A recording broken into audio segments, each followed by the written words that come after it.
Au sommaire de ce journal, la signature d'une déclaration commune par le Mali et 6 groupes armés du nord du pays. Elle prévoit entre autres la cessation immédiate des actes de violence. Karim Wade sera bientôt fixé sur son sort. Son procès a été mis en délibéré au 23 mars.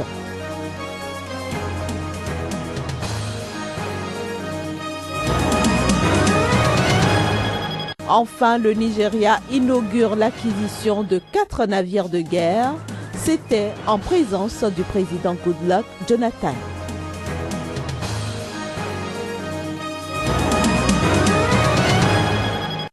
Mesdames, Messieurs, bonjour. C'est un plaisir de vous retrouver pour cette nouvelle session de l'information sur Sika TV. Nous allons commencer par cette nouvelle.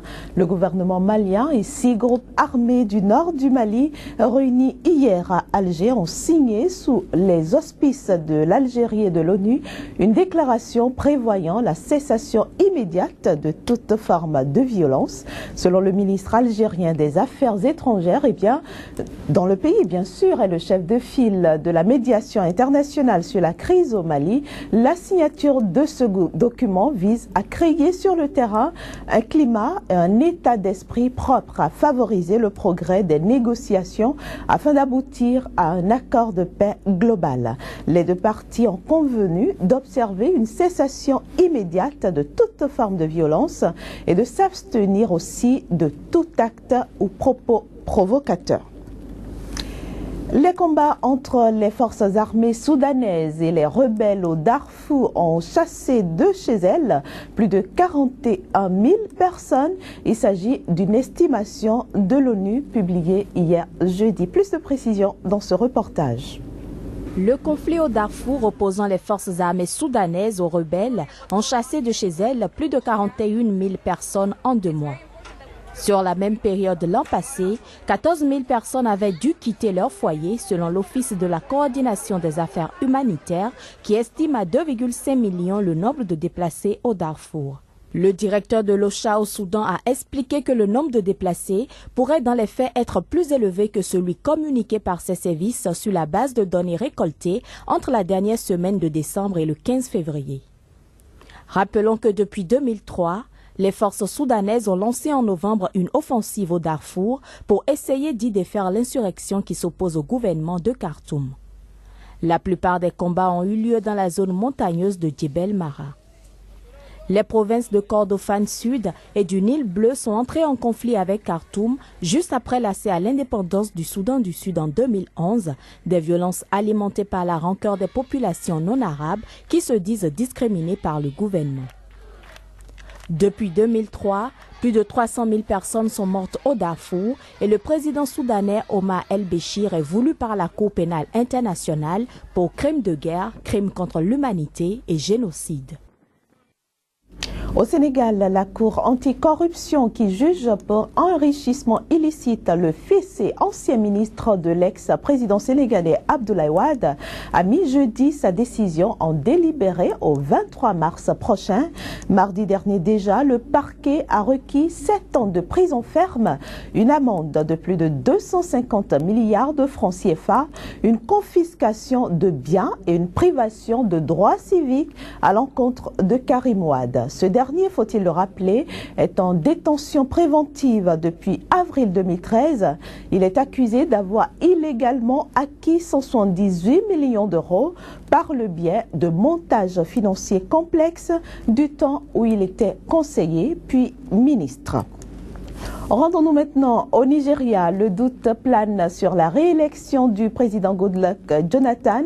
Une situation pas très favorable aux entreprises qui, de peur de se voir refuser les contrats ou faveurs du parti au pouvoir PDP, ont, dans le passé, misé gros en mettant à la disposition de ce parti des fonds colossaux. Plus de précisions avec Abdoulaye Issa. Il est le correspondant de Sika TV au Nigeria. Au Nigeria, aujourd'hui, le meilleur moyen de s'assurer des rendements élevés, ce n'est pas d'investir dans les hydrocarbures ou les télécoms, mais dans la politique. Entrepreneurs et politiciens se sont d'ailleurs constitués un réseau de supporters, se faisant concurrence pour contribuer aux finances de la campagne du président Goodluck Ebele Jonathan et adoptant des noms patriotiques comme les ambassadeurs de la transformation du Nigeria, les protecteurs de la postérité du Nigeria ou encore Projet 2015. Rappelons que le 20 décembre dernier, 21 milliards de naira, soit 95 millions d'euros, ont été collectés au cours d'une soirée qui a eu lieu dans la vieille salle de banquet de la villa présidentielle d'Aso Rock à Abuja. Les dérogations à l'importation, les escroqueries aux subventions au carburant, l'immunité contre les poursuites sont des compensations pour ceux qui ont soutenu le parti gagnant. Cependant, l'absence de certaines célébrités du business a soulevé quelques questions. En 1999, Aliko Dangote, alors relativement peu connu, avait donné au cours d'un dîner pour la campagne électorale de l'ancien président Olusegun Obasanjo un tiers des fonds récoltés. Depuis lors, les initiés disent que les relations de l'homme le plus riche d'Afrique avec le PDP se sont refroidies. L'absence d'un autre, Femi Otedola, a provoqué le plus de commentaires. Le roi du diesel, comme on l'appelle, a fait fortune en important du carburant, a prix subventionné pour des dizaines de millions de générateurs nécessaires pour combler l'insuffisance chronique de production électrique. Ami proche du président Goodluck Ebele Jonathan pendant une décennie, Otedola serait désormais critique sur la gestion économique du gouvernement. Selon certains de ses associés, comme beaucoup d'importateurs de carburant, ces entreprises ont en effet souffert depuis que l'État a commencé à réduire les subventions en 2012. Les entreprises sont tout simplement pragmatiques, explique un porte-parole travaillant pour le président Goodluck Ebele Jonathan lors de cette campagne. La plupart des grandes compagnies contribuent au PDP. Elles ne peuvent pas se permettre de perdre le risque de snober le parti au pouvoir. Les derniers grands bénéficiaires du gouvernement PDP ont été les attributeurs de blocs pétroliers et les bénéficiaires de la privatisation dans le domaine de l'électricité. Mais les compagnies pétrolières ont été touchées par la chute du pétrole et la plupart des nouvelles entreprises d'électricité sont plombées par des dettes énormes, alors que des questions ont émergé autour des tarifs de vente de l'électricité et ceux de l'achat du gaz. Dossier à suivre.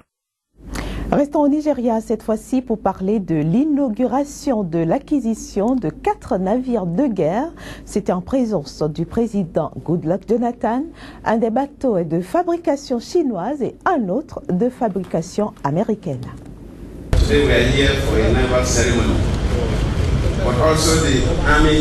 Aujourd'hui, nous sommes ici pour une cérémonie navale, mais aussi pour l'armée et la force de l'air.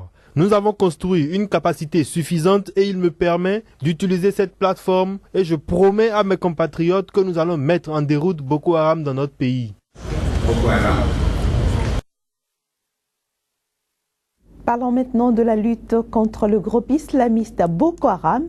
Une ONG de défense des droits de l'homme au Cameroun dénonce les dérives des forces de sécurité camerounaises.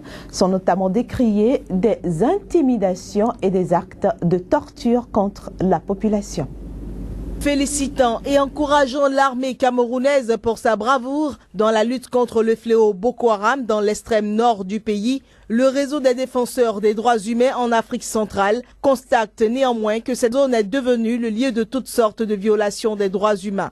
En dehors des exactions du groupe islamiste armé nigérian, l'armée de son côté utilise aussi des méthodes musclées pour obtenir des renseignements avec les civils, selon l'ONG. Les biens des populations sont pillés par les éléments des deux côtés.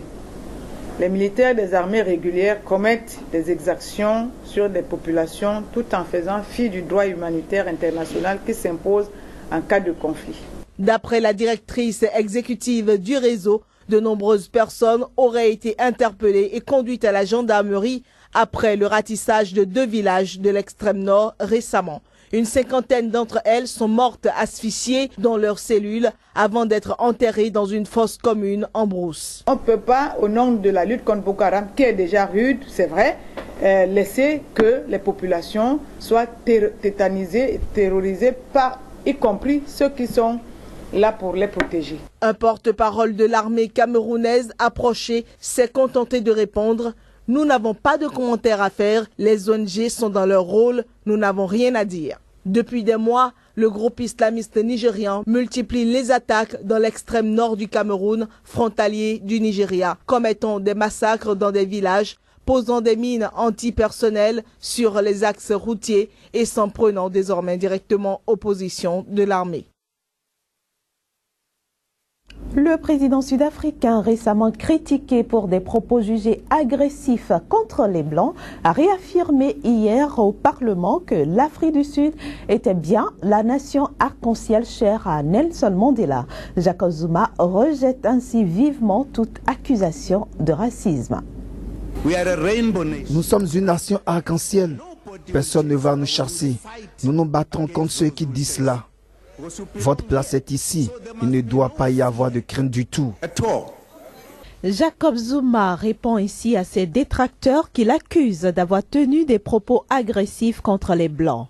Citant la Charte de la liberté, un document majeur de l'histoire sud-africaine adopté en 1955 par ceux qui combattaient le régime d'apartheid, Jacob Zuma a soutenu que l'Afrique du Sud appartient à tous ceux qui y vivent, noirs et blancs.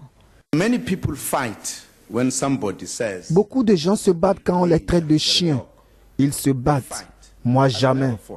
Beaucoup de gens m'ont insulté ainsi, mais je ne suis pas un chien. Pourquoi me battrais-je?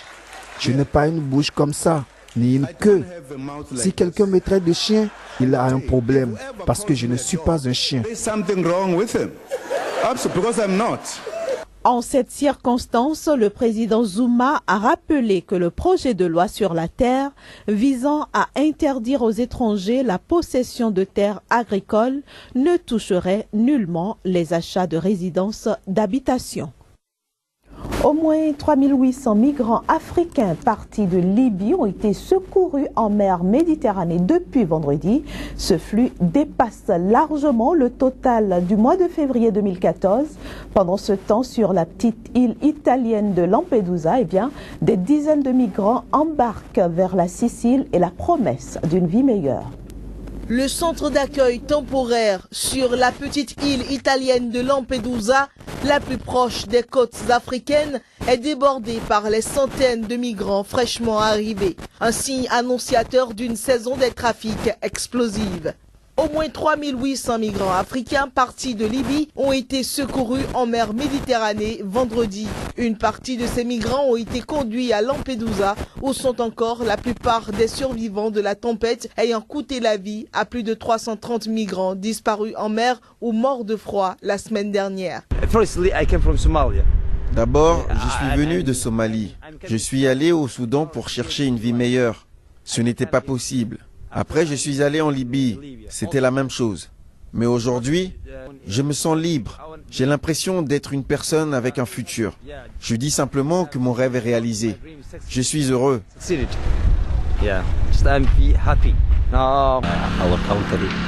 Dans notre pays, nous ne connaissons pas la paix. Nous n'avons pas d'éducation. Donc, pour avoir ces deux choses-là, j'ai décidé d'immigrer dans ce pays. Des bateaux plus petits, avec plus de passagers. J'ai dû me battre pour pousser tout le monde. 300 personnes, car le bateau est trop petit. Ensuite, le bateau italien est venu à la fin du premier jour. Et finalement, je suis arrivé à Lampedusa. Pas de maman, pas de papa. Je suis tout seul. Mardi matin, le centre d'accueil de la petite île accueillait environ 1200 personnes, le triple de sa capacité, dont 200 mineurs et une centaine de femmes. Une surpopulation, source de nombreux problèmes. Impossible au dire d'un porte-parole du Haut Commissariat de l'ONU aux réfugiés de garantir l'assistance nécessaire aux personnes qui arrivent. De même, il est impossible de séparer les hommes des femmes et des enfants, d'isoler les personnes atteintes de gale. C'est la fin de cette édition. Très bonne journée à toutes et à tous en compagnie des programmes de Sika TV. Au revoir.